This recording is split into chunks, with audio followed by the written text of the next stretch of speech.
Welcome to the Mendoza Podcast, financial talk that makes sense. I'm your Illinois State Controller, Susanna Mendoza, and I want to help answer all the questions you have about money matters, but we're maybe afraid to ask. We're going to learn a lot and have some fun together. Hello, we're back with another episode of the Mendoza Podcast. Thanks for joining. This is going to be a fun one. We're going to delve into why we buy stuff that we don't need, how companies and retailers prey upon our emotions to get us to make impulse purchases, and of course, the science and behaviors surrounding two big events coming up.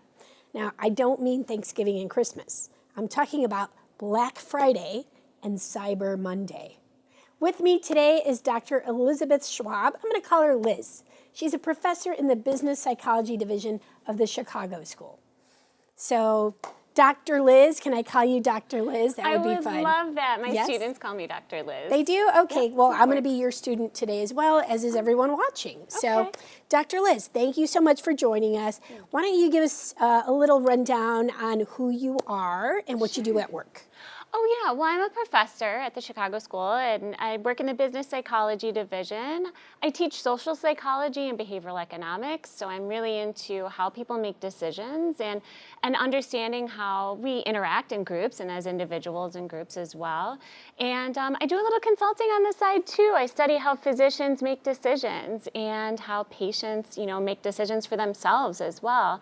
Sometimes it's about vaccination intention, and sometimes it's about how to have conversations with your doctor. That's really interesting. So now you do specialize in behavioral economics. Yeah. So why don't you walk us through what does that even mean for people who don't know Sure. what are behavioral economics? I mean, at its core, it's the psychology and the intersection of psychology and economics. It's about how people make decisions, and that's really what it is. And it's in a variety of different contexts. It could be you at a grocery store. It could be you in a voter booth. It could be you in your doctor's office. So it's all over the place, and it's really about all kinds of decision making. So those three examples are examples of something we would do potentially either every day or once every few years or whatever that would describe what behavioral economics is. Yeah, absolutely. And we live with it every day every moment that we're interacting with something or a product or even things that we watch on TV. It's everywhere. Okay, for sure. And here's what I want to know, the million-dollar question. Why do we buy things that we don't need pretty much every time we go shopping? Yeah, I mean, I struggle with this too, and I don't know if I had told you this before, but I'm actually coming off of a year detox from buying any clothes or shoes. High five. That's thank like super you. impressive. I don't know what's Yes. going to happen at the end of the year, so we'll see. But, I think that we're often motivated in different ways to satisfy something within us emotionally, but, there's a lot of persuasive sort of cues that are out there that influence our decision to purchase or not to purchase. Mm-hmm. And one of the things that I started to really notice last year in myself is that I was really falling susceptible to some of these tactics, and I needed a break from it. That's awesome. I mean, way to have like serious willpower. That's so hard. Honestly, congratulations more to you. Thank you. I don't know that I've ever met anyone that went a full year of not buying an impulse purchase. Yeah, well, I'm still on Amazon. I still have my Prime, and I may have purchased a couple things on Prime, but I really stayed away from clothing and shoes, So which I thought. no clothing, no shoes. No Other shoes. stuff you may have still given into temptation. Absolutely. I have a lot of kitchen gadgets right now. So you've overcompensated in another area. Hopefully not. Not too bad. What I started to do is sort of rethink how I was purchasing. Sure. I am obsessed with cookbooks, for example, and I have at least 100 cookbooks in my house. But I started buying used books. Amazon has a Sure. used and lightly returned sort of section. Nice. So I've bought those. I've purchased cookbooks from my local library for $1 each. So I see you right now in my head. Do you know what? I see you, Liz, like you are patrolling the neighborhoods looking for that little box outside people's house that has free books in it. Absolutely. And you're like, is there a cookbook in I here? love a good free book. I do. I like building my library, and I've never turned a book down. That's awesome. Okay, so as you've learned about the field over the years, there are some really surprising ways that people let their emotions overrule logic when it comes to money. Give us some. Yeah. I think there's so many great examples, especially now with all the Cyber Monday and the Black Friday sales and everything. I'm already getting inundated with emails.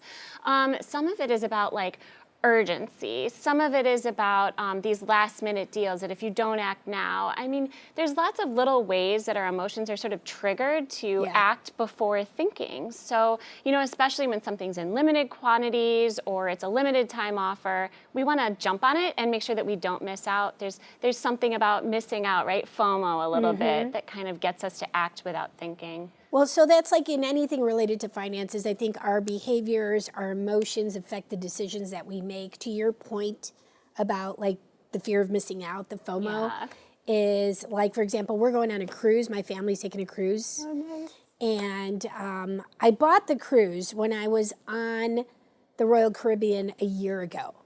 And they said, because we were having so much fun, right? That they said, book your cruise now for the next cruise, and you can get like a special deal, and it'll be the best rate you can get. Yeah. Turns out that's not true. I just want to say for the record, even though I do love going on Royal Caribbean, do not impulse purchase your cruise, okay? We still got a good deal, but it wasn't as good of a deal that I could have gotten should I have booked a month before the cruise. So crazy part is I actually spent, I hope my husband does not watch this podcast, but I spent more money for, I think, definitely the same exact cabin and everything that we're going to be getting. I could have probably saved a couple $100 by booking it later. But, in the moment, you're like, I'm getting a good deal. Yeah. But the other crazy thing is if you go on the website now, and I'm not picking on Royal Caribbean because they're amazing, okay? I would go 100 times more if I can.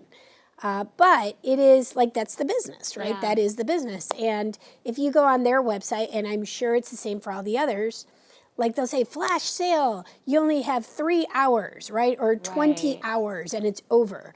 But then I guarantee you 24 hours from now, there's another flash sale. So this stuff happens all the time. That happened on the cruises. We're going to enjoy every minute of it. I'll never look back and regret it. Of course. But yeah, I always am looking for a good deal. I joke around that I'm the coupon controller because I love stretching the value of $1. But the reality of it is that our behaviors and emotions really do affect our decisions. And these folks who sell whatever product or widget it is understand that. So how is it that you've seen that companies use behavioral economics in their marketing strategies? Because they're not just, doing this from the hip. There's a science behind this. There's absolutely a science behind this. And I was thinking about this actually on the way here, that there are so many less barriers to purchasing than there used to be. I mean, it used to be like you really had to like go to a store and make an effort, like get in your car, go to a store, look around, try things on. None of that is here anymore. And, some of the ways that websites will do this, just having an embedded payment. I mean, that's removing a very simple barrier. It solved a problem for them. It solved a problem kind of for me and also caused me a problem, right? Because it makes it way too easy. Way too easy. There's no time from, okay, I've built my cart, let me go get my credit card and pop it in. It's just embedded, it's automatic go. It reads your face and saves all your cards. The whole thing, right? Yes. But there's so many other ways too. Like I love watching QVC. Like I de-stress watching QVC, and I really love it. And that's kind of terrible to say. Do you ever buy? Yes. I have bought a couple things, I'm not gonna lie, but Yes. I love their tactics. I mean, they have these like likable, very friendly hosts. They have people on who speak to the quality and the science that goes into their products. That's a cue too. That's perceived expertise. They talk about how limited their quantities are and how things are running out. They social norm things by saying we have a lot of people on the line. Go to the website right now Hurry and order up there. before it's sold Click. out. Exactly. This isn't coming back. This is the one-time deal only. And Amazon does this as well.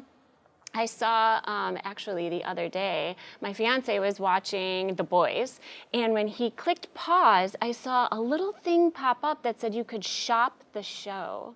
And I thought, like get the whoa, merch. Yes, you can get the merch for that TV show. So, I mean, it's all these embedded sort of subtle ways that ease our access to purchasing these things. It eases our sort of pathway to like obtaining. And because it's so easy and because we feel these like senses of urgency or limited time, I mean, we act. We just don't think about it. Yeah, and it gets you into financial trouble. It can. It really can. Yeah. I saw a lot of breakdowns of payments, too, that are being offered. On Amazon, obviously, there's places like Klarna, but Amazon will give you that as well for, like, no interest. You can break things into 5 payments. Sure. QVC, very similar. It's like, 5 easy pays and whatever. So, I mean, there's lots of different ways to sort of access people's pain points and then sort of remove those barriers. Yeah, when I was a kid, we used to have layaway. Right. Because my my parents layaway. didn't have a lot of money. Mine so, either. Yeah, if I needed the pants or the sweater or whatever, it was like, we're going on layaway, Yep. And but back then you couldn't get it, I think, until you paid it off. That's right. Yeah. I think it was layaway was they're laying it away. Right. You pay it, and once you're done paying for it, then you go get pick it up. I remember pickup day. Exactly. It was like so exciting, right? It's like report card day, but in reverse, because you're like not having to have an expectation. The expectation is, I'm going to get my cool outfit I wanted. Yeah. But or my dad's tool chest. So that didn't work out for me. There you go. But now everything is just too easy, which is, but now even like with Amazon, you get same day. Yes. Forget it. It used to be like fast was 2 to 3 days. I know. Now it's like, oh, in a couple hours I can get this thing, which is just wild. And you know it's only going to get faster. Yeah. It may get to the point where it's literally faster for you to order it online Yes. than to get in your car and drive to your neighborhood store. Yeah, I think that it is. I mean, I needed something, and I've never really tried Instacart, but it comes free with some of our credit cards. Yeah. So I tried it, because I was out of like a bottle of wine, and I wasn't going to get in my car and drive to the store. So they brought me wine. Yeah, I know. And now Instacart even dropped their required amount to get the delivery. So it used to be like $30 and you didn't have to pay a delivery fee. Now I think it's $10. See. Like what is less than $10? See, and I have other companies that are like luring me in, right? Like Amazon will say, I'll do same delivery or same day delivery if you do, another $9. Exactly. Right, yeah, exactly. I know, you're speaking my language. It happens to me all the time. I get trapped though because they'll say like qualifying purchases. So I'll add things and then it'll still be like you're still $25. But it's nothing that you want, right? Like you have to click on the part that says qualifying purchases, and then it'll show you all the products. So you're there I call it doom scrolling because you're just getting yourself in trouble. But I'm like, honey, do we need Clorox wipes or something? Yeah. He's like, no, we don't. I'm like, darn it, skip over it. And you're trying to find the thing that just gets you over the 25 and 1 cent, right? Because I don't want to overspend more than I need. But that only happens when I need it right away. Okay. So it's kind of like you're paying for the convenience of getting it right away. Yeah. Because I don't want to pay the shipping. Yeah, I don't ever want to pay the shipping. And I remember when I was shopping last year, I would build these huge carts, but if it didn't have free shipping, it could be like $5 in shipping. I'd be like, no thanks. Yeah, me too. I object just in principle. Yeah, in principle. You're right. You're not going to give me free shipping? There's enough options money out there. Exactly. That's so funny. Jinx. Yes. So we've talked about some of the gimmicks that stores use to tap into our feelings and get us to make impulse purchases. What are some other ones? Because I'll tell you what. If you do go into the store itself, is it me or is that, that maze that they make you walk through to get to the actual counter where you're paying? Has that gotten bigger and bigger with all the little tiny items that you must get while you're waiting in that long line?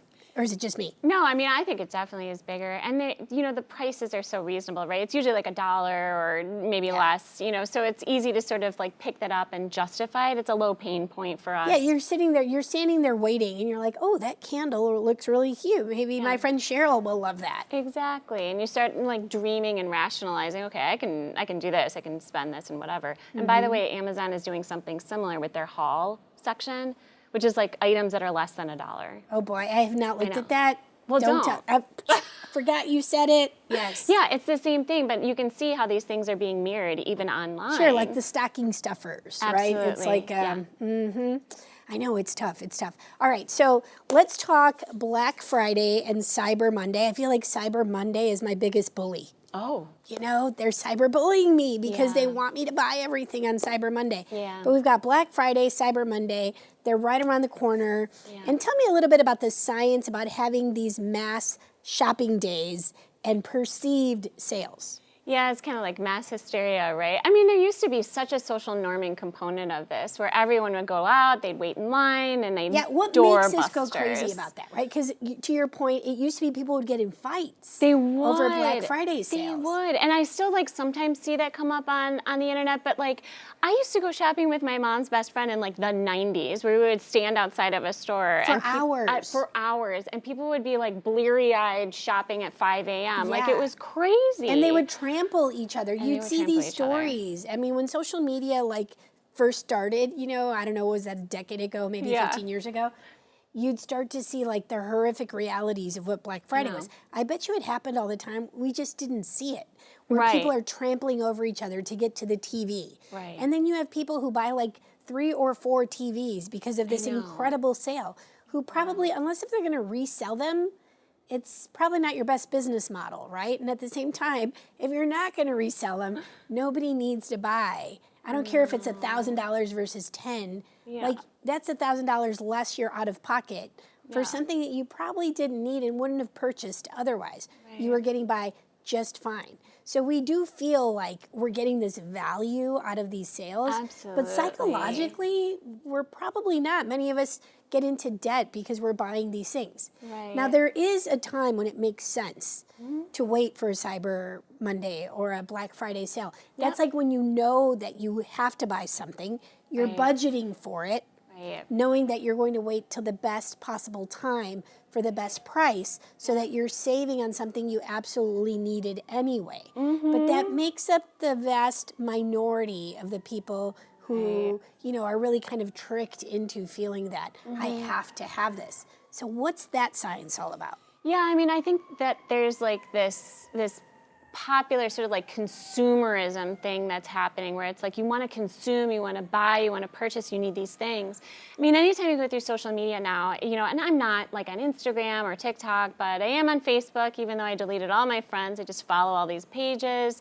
And I'm on Pinterest too, which is also another one of those. That's like a whole nother rabbit hole that you could go down and be like, my gosh, I'm never leaving. I want this, I want this, I want that. Yeah, and you think it's just sort of like this fun place where you're like, it's my bulletin board, like I'm saving ideas and whatever, but you're also being marketed to, and you're also being, you know, sort of convinced that you need more stuff. By the way, talk to us about that, because you are being marketed to. They are, you know, when you hit the cookies, it's not the kind you eat. It's data, little crumbs that you're leaving about the things that you're interested in.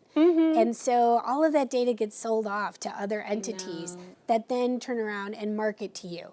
It's almost freaky weird. You and I could be talking right now, but our cell phones are on. And if we talk about something like, I love chocolate chip cookies. I just threw that out there. I guarantee you later today, there will be an ad for some delicious chocolate chip cookie that pops up on my screen. It's like you are, in fact, being monitored, even when you don't think you're being monitored. But it's all because these little nuggets that you leave on your data, your digital profile, if you think about that, are going to come back to try to lure you into making a purchase that you probably weren't planning to make to begin with. Yeah, and you know, this happened to me too. I was actually on a phone call with a friend, and we said Boursin. And I mean, what a random item to like mention. And then all of a sudden I was getting advertisements for Boursin. So I know what you mean. And it's funny because I heard someone talking about this once, and he was saying that it's actually the reverse, that it's not that it's listening necessarily on you and then funneling you ads, but that it actually convinced you to think about it and talk about it first. How's that? Yeah, that's what I thought was interesting, that the ads are so subtle, the algorithms are so subtle, that you're getting messages without even realizing it, and then suddenly you're craving chocolate chip cookies and talking about it. Well, I just always crave chocolate chip cookies. I mean, I don't blame you. They're my favorite too. Especially with salted caramel or the sea salt. Those are the best. Fancy. Yes, I know. Well, my sister-in-law, Wendy, makes the best cookies I've ever had in my life. I know that's not the subject of our thing here, but she should start her own company because I would buy them all the time. They're that good. Well, I know some techniques for selling them. So. You do? All right, we should talk. We should talk after this, yes, about Absolutely. that. But anyway, so what kind of behaviors have you seen change over the years? And I don't know that the answer to that is many, because I feel like we're only adding more behaviors given the accessibility to purchasing things. But it used to be, like you said, that we get up really early and go wait in long lines to get those sales that are only available that one day, right? You had to race to get into a line to spot the item that you know is going to be in aisle whatever. Yeah. You probably had to scout out the store, the week before, so you knew where that TV or where the mixer or whatever was going to be, the PlayStation, right? Yeah. But now sales are not just in retail. In fact, some of them are only online, right? They're only available during certain times. So what have you seen change over the years? Yeah, and I think it's really interesting because I think people are still going to stores to research some of these products. I mean, especially if they've never seen it in person and they're more of a tactile type of person. They want to feel the fabric, feel the kitchen-y, gadgety thing, and see if it'll fit on their counter or whatever. But then they go home and they order it. And I've even been guilty of this too, where I've stood somewhere and said, that's a really nice item. Usually it's a cookbook. And I will look it up on Amazon and I'll find a better price for it and I'll order it through Amazon. That's not great, right? But this is how some of our behaviors are changing. It's sort of like this evolution of what we were already doing. But because there's so many less barriers to shopping, I think really online and socially, that it's just easy for us to purchase it online. I mean, it's delivered to our home. We don't have to think about it. Maybe the payments are broken up. We've got ratings, right?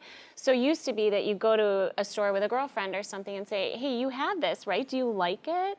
Well, now we can do that online and we can see 100 other people and what they thought about it and how they used it. That's true. So we're getting a lot more information. We're getting a lot more sort of societal reinforcement as well, which plays into our sense of belongingness too. Like we want to belong. We want to feel like we have a group and we have our people, and that's kind of how we do it. Well, I will say that when you go to a store, you're physically in it already, and you like the product, you should just buy it. Yeah. Unless if it's cheaper someplace else. But you should just buy it.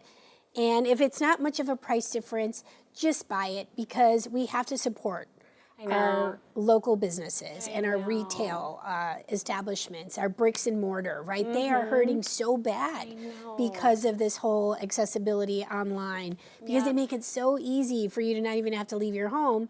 But think about the people who are employed in those bricks and mortar shops. Like, it's really important, all kidding aside, that we do more to support our local businesses in our neighborhoods, also in our vibrant downtown here in Chicago. And I do feel like the retail landscape is changing dramatically. I can almost see, like, if you think about Michigan Avenue, that has these really high-end, beautiful boutiques, but so many vacant storefronts today, which seemed unheard of.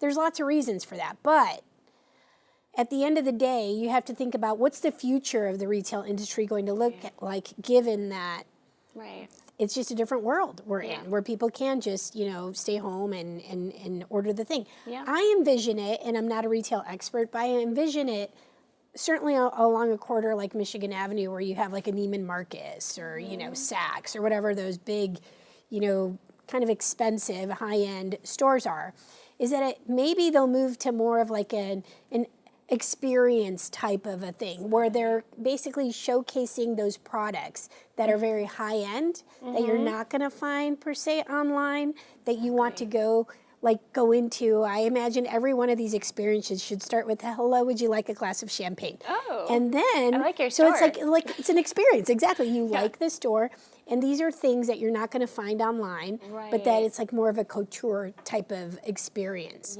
for the high end. But then on the other side, for the just general public, right? You've got to have something that makes you want to leave your home to go into the physical space that you cannot recreate online. So it has to be more than just a product, right? Absolutely. Either something that you can only exclusively get in store and is not available online, or it's the feel, the experience of what it is to be in that space. So I do think that we're going to see retail establishments change their models over time, just given that they have no choice in order to stay competitive, So events like Black Friday or even Amazon Prime Day, we've mentioned Amazon. I want to know, like, from your perspective in psychology, what does our craze about these, experiences really tell us about human behavior? The fact that these sales even exist, it's because they know that they're money makers. But what is it about what is it that they know about our human behavior that makes these so lucrative for them? Yeah, I think some of it has to do with identity, and that's sort of preyed upon on social media. We want to portray certain images. We want to portray that we're caring, loving mothers and caring, loving friends and daughters and sisters. And I think there's ways that are portrayed that this is the way to do that. When you buy a lot of gifts, you put your house in a certain way, when you decorate it for the holidays. And, I think we just want a sense of belonging. We want to know that we found our people. And I think that, with social media, a lot of the times we're finding our people, even with consumer sort of related behaviors.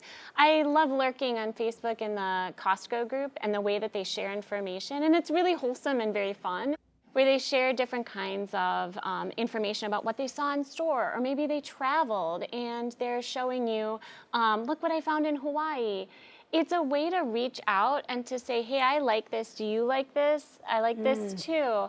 It's a way of making connections. It's a way of finding a sense of self. It's a way of occupying our roles in our life and finding a piece of identity. And I think that companies want to partner with us on that, and sometimes to our detriment, of course. Yeah. Yeah. So we have become a house in my house that is more of a minimalist home. My husband is, thankfully, not a collector.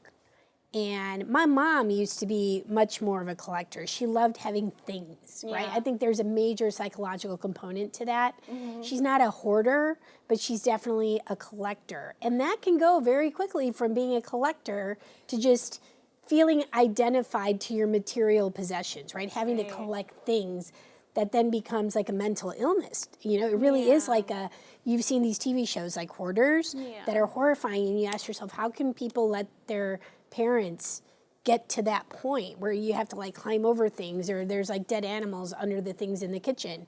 These are like some of the things you'd see on this TV show, Hoarders. I was horrified by it. I'd sit my mom down every time, hey, Mom, why don't you watch this show with me? Just because I didn't want her to ever get to that stage. She loved to collect things. And for me, things are just things. They don't really mean much to me. They're pretty to look at, but you can't take them with you. Mm-hmm. For me, life is all about experiences, That's why I booked that cruise ship. Could have held out for a better deal, but now I know that, so my advice to you is hold out for a better deal. But it's about the experience. It's not about the physical aspect of things, spending the time with my family, having these memories that, aren't going to break, right? They're things that, if there's a fire and I lose all my possessions, God forbid, I still have my memories, which are priceless, right? Much more than anything that I could spend money to physically have in my home. So I do think that it's interesting how your psychology, the psychology of purchasing things, actually leads to really serious things. Like, number one, it can make you feel good, but sometimes it can make you feel too good at the expense of your financial health and your mental health even, right? So there's got to be something in that about addiction, where people feel like they can't stop making these impulse purchases. And when they're using it as a coping mechanism or a way to feel better about themselves, it can certainly sort of cascade into that, into sort of like too much stuff or getting, a lot in debt. I mean, shopping can be an addiction, right? It is about self-control as well. If we're feeling depleted in other areas of our life and then, sort of hit with these tactics that are very influential or very persuasive, we can be more susceptible to those. So we do have to have some self-awareness, and it's good to have a friend to point things out as well. That is true. And I will say, don't wait till the last minute, right? Like, great advice for shopping. We say, like, the pitfalls are, don't become addicted to shopping. It's not good. It's terrible. And it's terrible for your mental health. It's also terrible for your financial health. Yeah. And those are like a vicious cycle, right? Yeah. If you get into debt, that really messes with your mind, and it's a very unhealthy thing to do. Having said that, the holidays are around the corner. And most people are intending to purchase gifts for their loved ones for Christmas or Hanukkah or whatever it is you celebrate. Yeah. And it is smart that if you know that you're going to buy gifts for someone, that you do that when the prices are at rock bottom prices. And those are in effect around the Black Friday sales or the Cyber Monday sales. And so we would encourage people to look then, but then also think about saving money and planning ahead for the next year.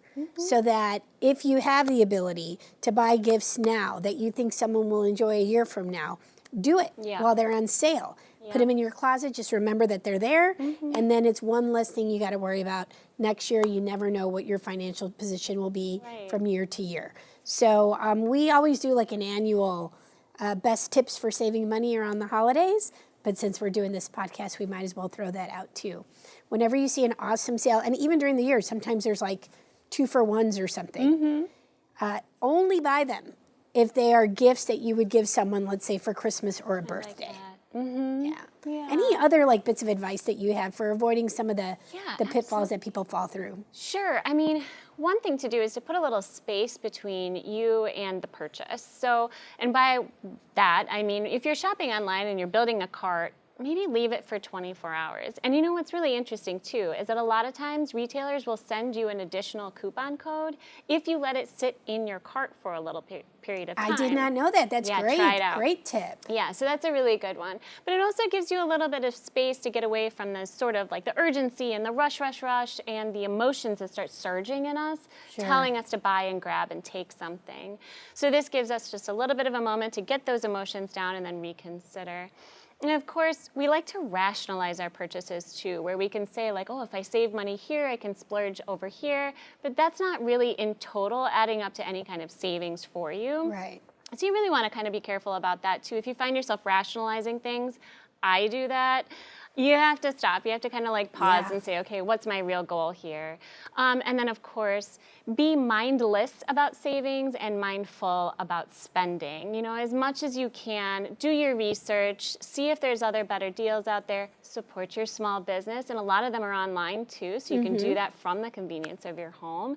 And then when you want to save towards goals, just make it come out of your paycheck automatically. Pretend it doesn't exist. It'll sit there and make money for you. That's a very good point. Very good point. And I think the best way, what you want to do is save money, the best way is to not buy it. Yeah. Honestly. So if you do have to buy it, it's a purchase that you have to make, whether for your home or as a gift, then buy it when it's at its lowest possible price point. Yep. But the best way to save is not by buying something that's on sale. It's by actually ignoring it altogether. If you don't need it, don't get it, right? Now, from a controller perspective, we, of course, want our economy to boom. So shop, shop, shop. But just shop, with reasonably. Your smarts, in the forefront. Try to get the best deal you can as often as humanly possible. So let me just finish off here by thanking Dr. Liz. It's super interesting to learn more about what entices us to make purchases that we weren't planning on making and how we need to think logically and keep our emotions in check before buying. Take that cooling off period. You'll be thankful you did. I'll see you next time on the Mendoza Podcast.